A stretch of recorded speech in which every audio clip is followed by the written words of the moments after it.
UK, everyone doing their own bit to object to the Taliban's team, the cricket team, that they deny are part of their representation, but we've seen them having dinner together, so we can only assume that the cricket team who want to play against England on the 26th of February actually represent the Taliban regime.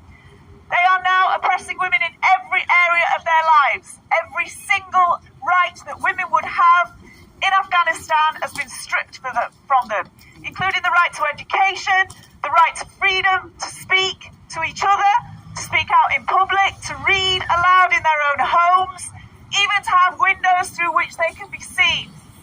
If the English cricket team play Afghanistan on the 26th of February, that's exactly what they endorse. They are saying, we need to ask the ECB to boycott Afghanistan v England, otherwise they are sanctioning the behaviour of the Taliban, and the Taliban know this. This is why they sent out so many trolls to shut us down. Every woman online who has objected to the cricket team of Taliban under the name of Afghanistan cricket team, every woman who has spoken up for the women of Afghanistan has been trolled with death threats, rape threats, general abuse, misogyny, lesbophobia, all sorts of different insults have been used, including defamation of character, slurs upon our families. All sorts of things are being used, saying that we're fake personas. They are trying everything. And that tells us what we need to know, which is that the Taliban desperately need England to play against their team because it represents a validation. The international community are saying, okay, it's okay what you are doing to women. It's okay what you are doing in Afghanistan because we will allow your sporting team to be okay, that we'll celebrate you, that if you win, that's great, if you lose, that's great, you're still on that world sporting stage.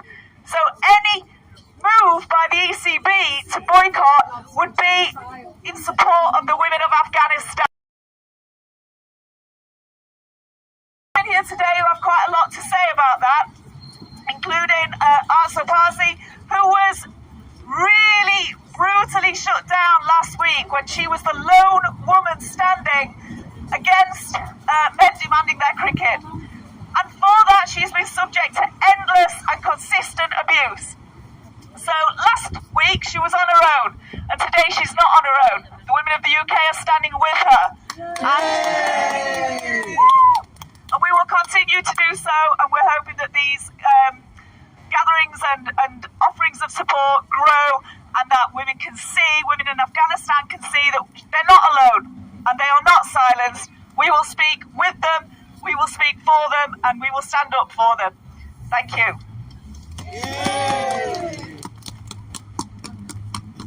You want to give me the mic?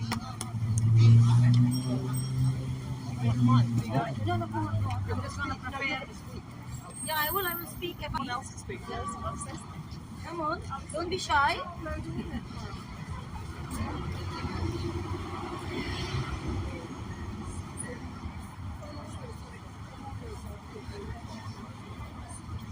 Well, 60 seconds.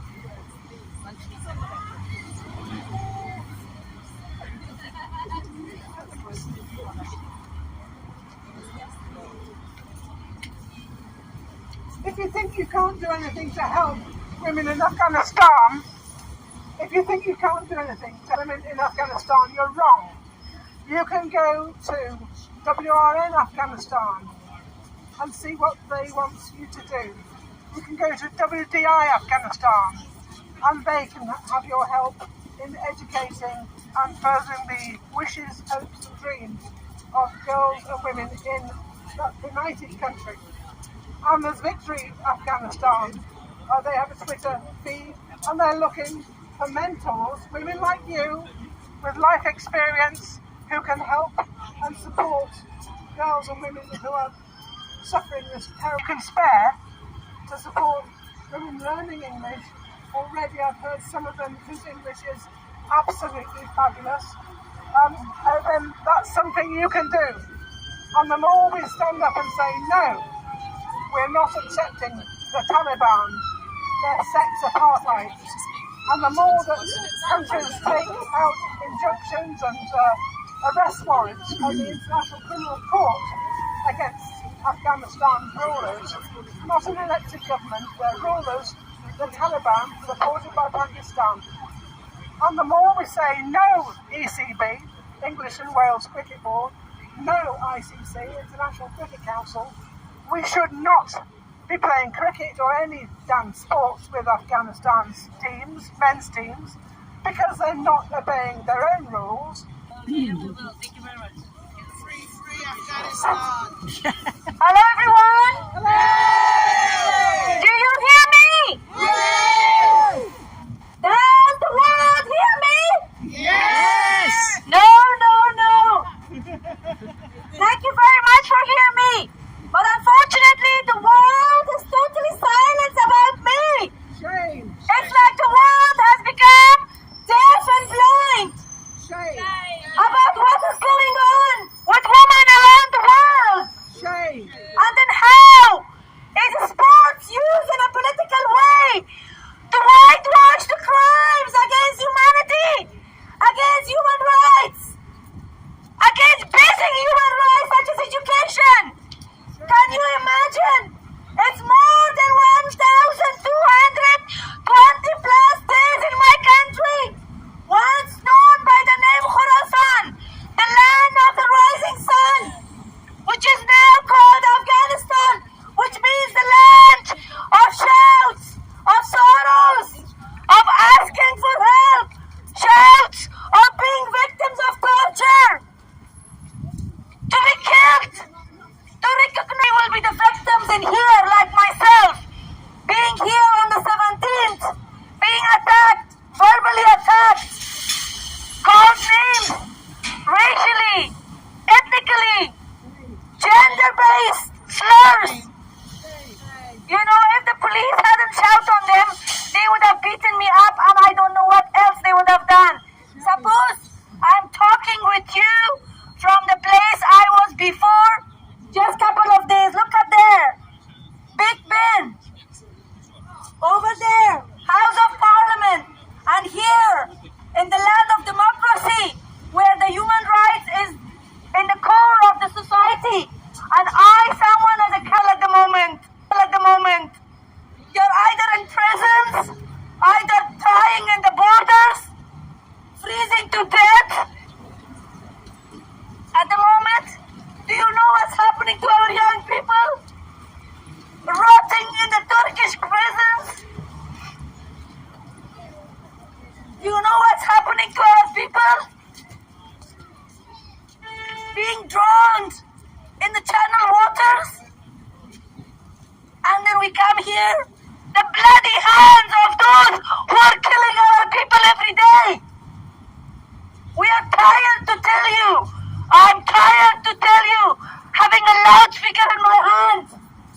You have to start to wake up.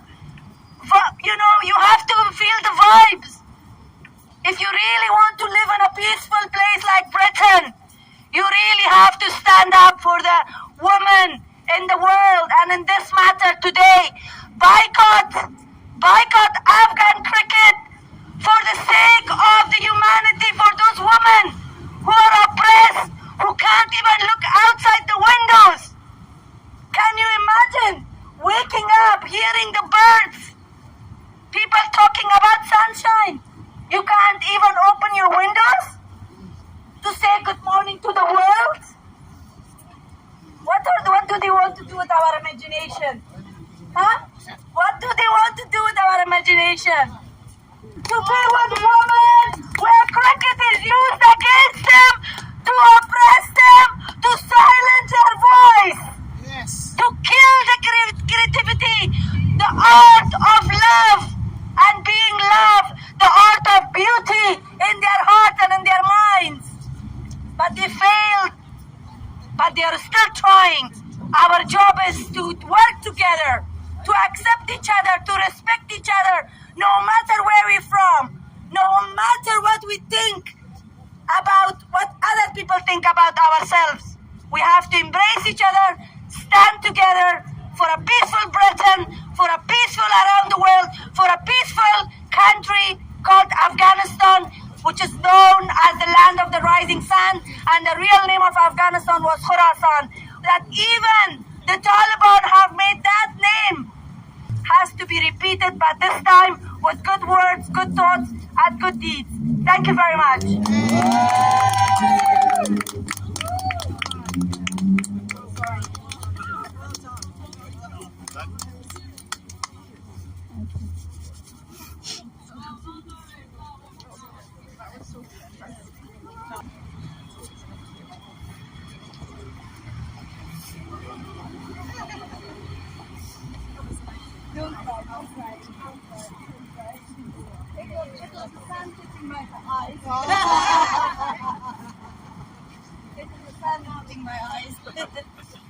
In England too.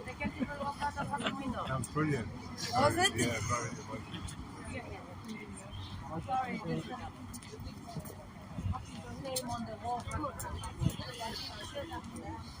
It's a very good cook. Don't worry, don't worry, don't worry. On the whole world, this is Go around. See if I can.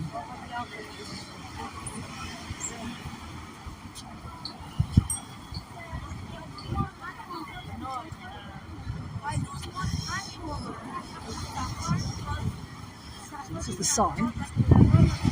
Just sort of stop myself from being run over, but this is the sign. Here to take back our rights. breaking up your pieces all the time and making And the group is over 5. It's not too late. They got this name, 12. Look at that lovely blue sky.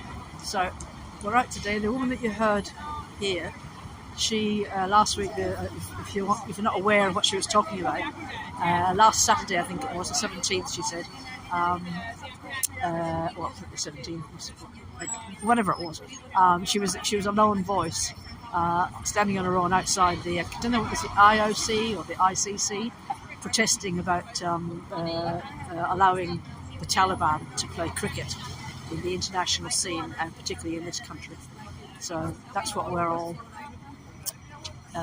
here today. One, to support her, because it was heartbreaking. I know I felt a tear when I saw her standing on her own. But they wave.